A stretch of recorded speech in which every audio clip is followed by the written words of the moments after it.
Hi guys, welcome to my channel, and today's video, let's talk about Rizal, the life and works of Rizal. Okay, so today let me share with you his biographical sketch of Jose Rizal. So anyway, who is Rizal? So Jose Rizal is one of the most revered figures in the Philippine history, or should say he is our national hero. All right. So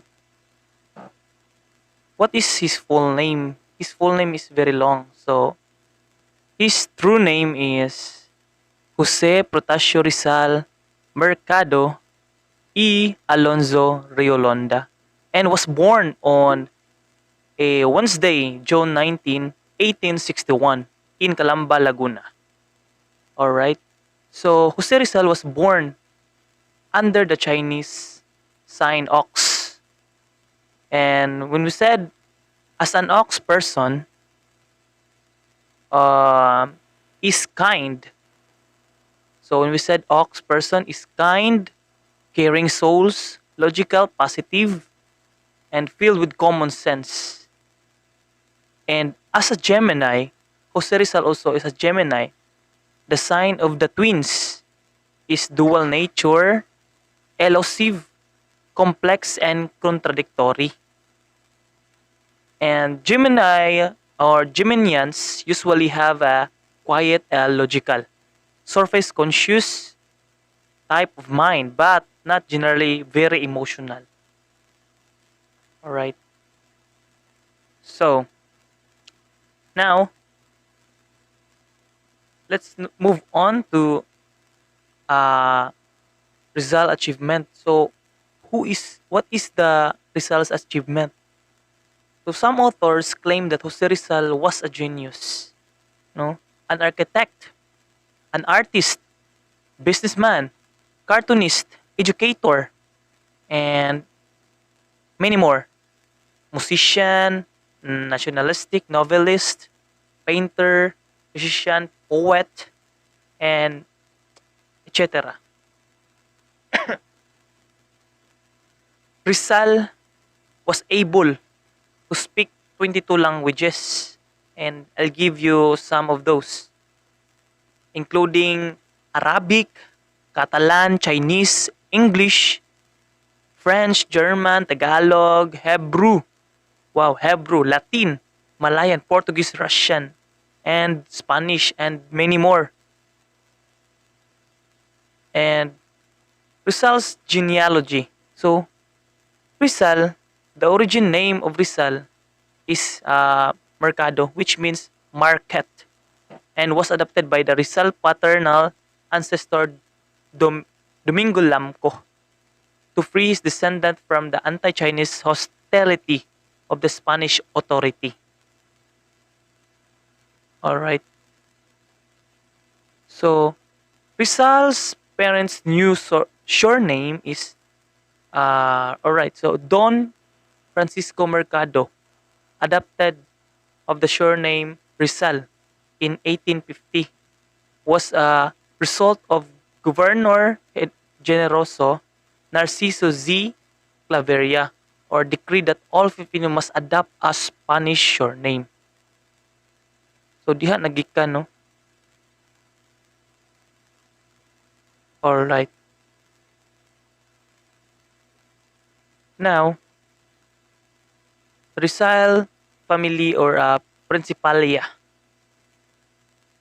The parents of Rizal, Jose Rizal, were well educated. His father, Don Francisco, a prosperous landowner and a sugar planter, had attended studied in Latin and philosophy at the Colegio or Colegio de San Jose in Manila. And also his mother, Doña Teodora, who exerted a powerful influence on Jose Rizal's intellectual development, was educated at the Colegio de Santa Rosa, And the Rizal family in Calamba belonged to the Principalia, a town aristocracy during the Spanish colonialization, a member of upper middle class families. So ibig sabihin, may kwarta, may kaya sila. This class had profited from the growth of the agriculture export economy. So naga-export po day ni ilang mga pamilya sa ilang mga katong trabaho sa iyang papa no, sugar planter. Gina-export nila na siya. Anyways, let's move on to the um, accredited to intellectual greatness. To Rizal intellectual or intellectual fame, excuse me, and greatness were usually attributed on three factors, meaning the hereditary. Oh, when we said hereditary, it is something in the vein dumadaloy sa ating kaugatan, and environmental, which means his environment was, we should say, uh, full of intellectual person, and I should say they're decent in their country, or I mean in their barangay or in their cities or in the Kalamba, and a gift from God. So meaning a gift from God, um, it is results attributed also, the factor being given a gift or a talent of gift came from above. So should say this is one. This is, I think this is the most important thing in his attributes. And Jose Rizal inherited the quality of his ancestors and parents. Yeah, as what I have telling you, is from the nakaugat na siya, nakadaloy sa mga dugo nila. No? All right. Now, the Amid's inferiority complex and dilemma of Rizal. Which you said dilemma meaning there are conflicts uh, between the your decision. Okay, Jose Rizal in his young life had experienced an inferiority complex, and he was greatly adversely affected by his physique, meaning na siya problema sa yahang, there's a problem with his physical.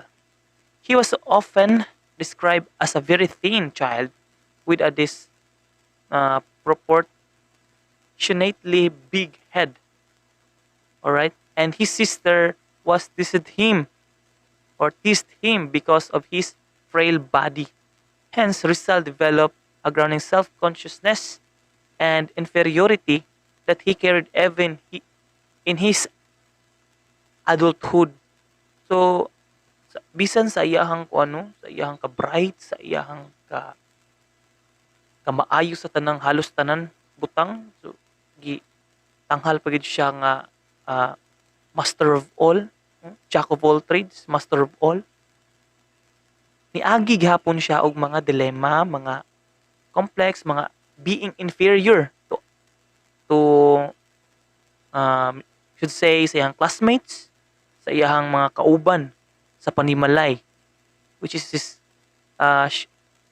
her sister. Okay? So,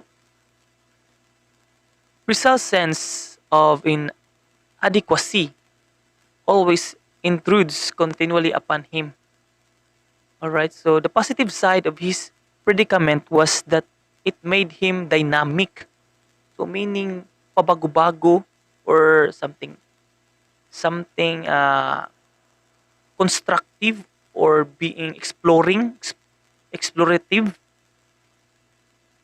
and yeah, as what I have telling you, he became a jack of many talents and a master of many trades. So he overcame his insecurities and rises above all others. No, he responded to the challenges of the conquering himself and succeeded. Rizal finally was able to accept a great responsibility. So, sa giingon pa ni Spider-Man, uh, a great power comes from a great responsibility. So, ingana po di ay, nahimong ingon ana po si Rizal. Mo siyang kanang natanggap niya na ang pagiging accept sa iyahang kaugalingon, which is he became a great.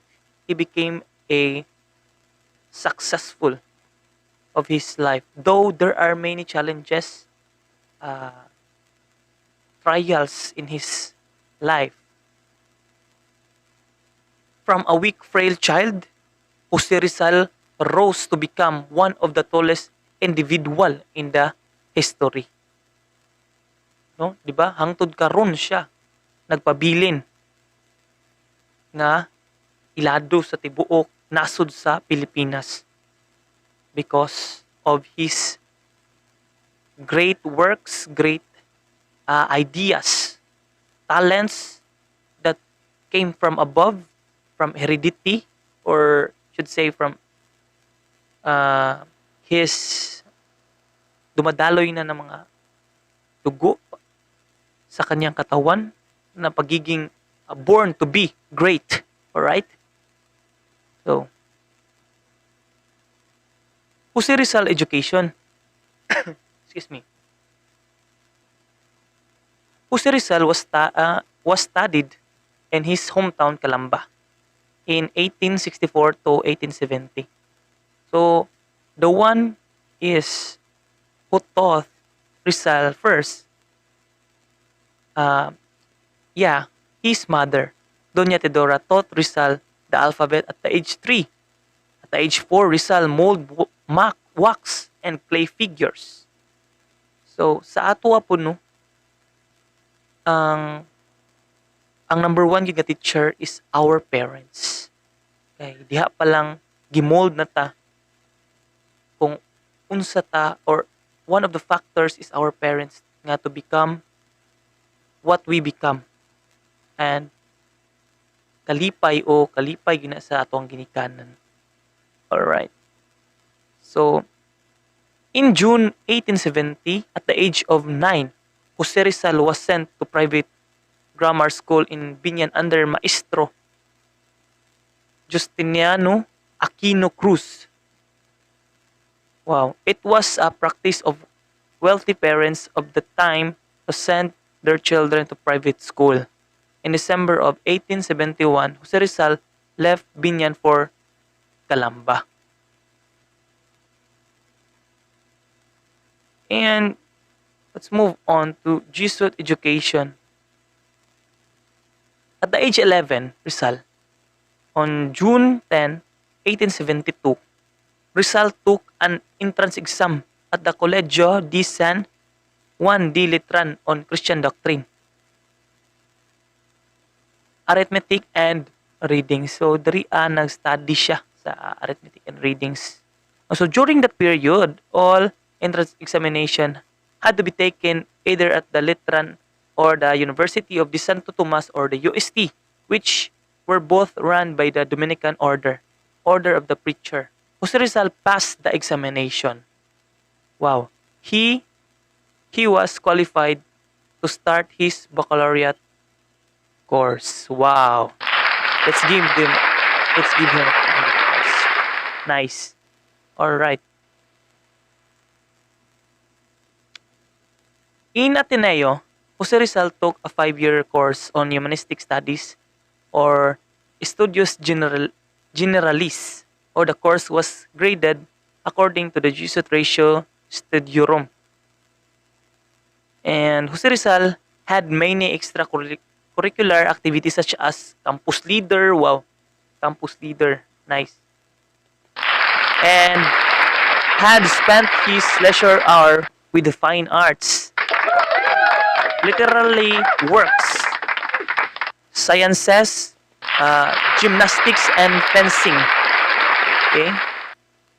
And so sa iyahang college life, I should say, sa iyahang pag-eskwela, dili siya wala siya na boring because all his time or leisure time iyang hatag sa maong iyang mga gusto sa iyang mahitabo sa iyang kinabuhi. So at the age, I mean, Jose Rizal graduated on March 23, 1877. So there were a total of 21 graduates, 12 from Bachelor of Arts, one of whom was Rizal. One of them. Okay.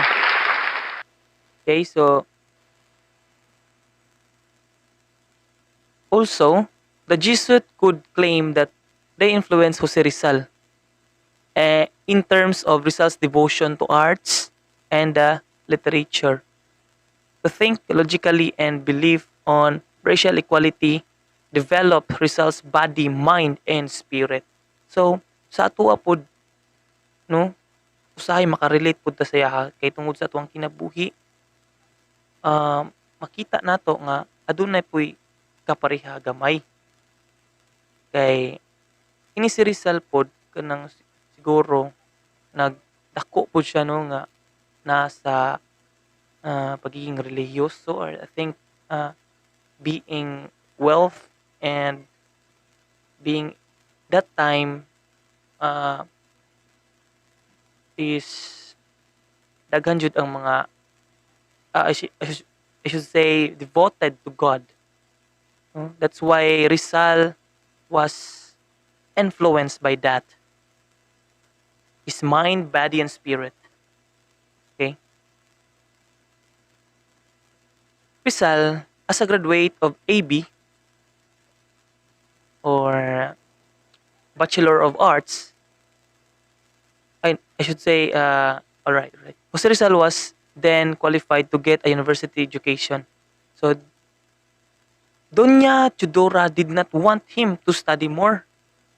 No, di siya gusto nga mag-study pa basig makadaot na sa iyahang makadaot na sa iyaha, makapamubo sa kinabuhi ni Rizal. No? So he also Rizal took pre-law course during his first year. Rizal also cross-enrolled at Ateneo and took surveying course. Alright, Rizal took and passed the surveyor examination and the license as surveyor was awarded to Rizal in September 1881 by the officer of the forest inspection. So, nakapasar si Rizal pod sa iyang pre-law. But, ang gi-purso gyud ni Rizal no, is ang medicine because of the problem of his mother, the eye in the eye of his mother. So, Rizal, because of that, Rizal sudden departure for Spain. So many documentary or many commentator said about the sudden departure of Rizal in Spain. So barely after finishing his fourth year of medicine course at the UST, Jose Rizal decided to leave abruptly and secretly for Spain. And many others. His parents secretly sent him to Spain because his nationalistic activities were become well known and that his parents had a well-founded fear that Jose Rizal might be a victim of the reprisal of the friars. So nahadlok po yung mama basig mabiktima si Rizal sa mga binuhatan sa mga friars sa una mga pari nga mga dautan. I should say dautan. So mo to ang kahimtang Rizal nga usa nga according sa mga dokumentary nga abrupt ang paglakaw ni Rizal ngadto sa Spain. Okay. So in Peninsula Spanish education, so si Rizal dito wala lang siya ni adto lang kung dili nag-study gyud pud siya dito. Daghan siya gipang studyhan didto sa mga example na lang sa surgeon, no? And nga related about sa mata sa pag ah, should say pag-opera because Rizal gusto niya nga maayo ang iyang mama. Gusto niya matambalan, ma-cure ang sakit sa iyang mama. Okay? And sa iyang paglakaw didto daghan siya'y natun-an sa iyang kinabuhi. Daghan siya'y mga nakaila or I should say naa siya'y nauyab sa maong lugar dito. Because it for Rizal, it gives inspiration him to do and to motivate, to encourage, to pursue about life, about particular matters or important matters. And after studying, Rizal also studying at the Universidad Central de Madrid. Rizal decided to see famous eye surgeon, as what I have said. All right. So,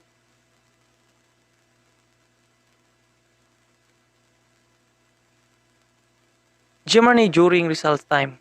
So, nana siya sa Germany. Germany was the most powerful state in continent Europe, but her strength was not judged just by his arm. So, Rizal's time, the German civil government earned a reputation as honest efficiency. Okay, so Rizal is kanang sa Berlin, while Berlin, Rizal was suspected by the police as a French spy. So, dili pud sayon gyud ang iyang kinabuhi dito sa abroad. Sa just say sa French in Berlin. Kay usahay naalaan siya didto sa atong kinabuhi no maalaan ta bisag dili kita mao ang salarin sa maong mga panghitabo.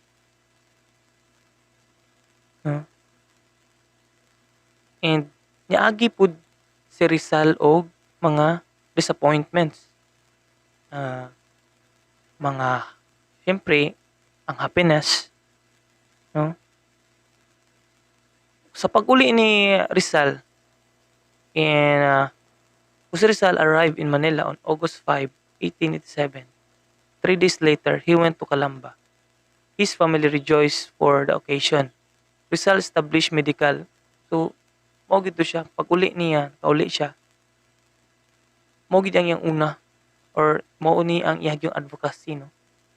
Being educate the people or help the people or serve the people. Yeah. Nag-establish dayon si Rizal og medical clinic and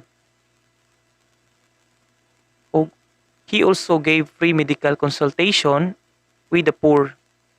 Many admired Rizal for being able to travel and studied abroad. But there were some who not even dare to talk to Rizal because it was very dangerous for their lives. Mo lagi to. Kay sa ilang panahon, lisod jud. Labo na kay dominante ang mga kuan ato dautan nga mga I should say mga bugoy nga mga pari, no? Okay? Anyway, let's move on. Rizal also established a gymnasium where he introduced gymnastic, fencing, and shooting. He was able to attract away his townmates from gambling and cockfighting. So, mo na ang iyahang hooks para mawala na tong mga addicts nga mga sa gambling sa cockfighting sa sabong, no? Nag-i-introduce ni Rizal ang gymnastic fencing. So i-introduce niya ang sports, or I should say.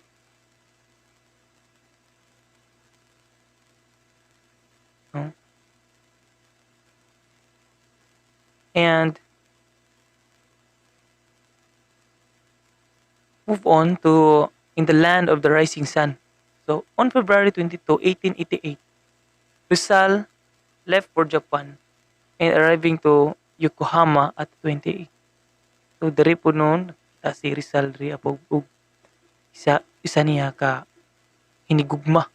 So, bisan asa lang siya, daghan jud kay siya inspiration ba, kumbaga.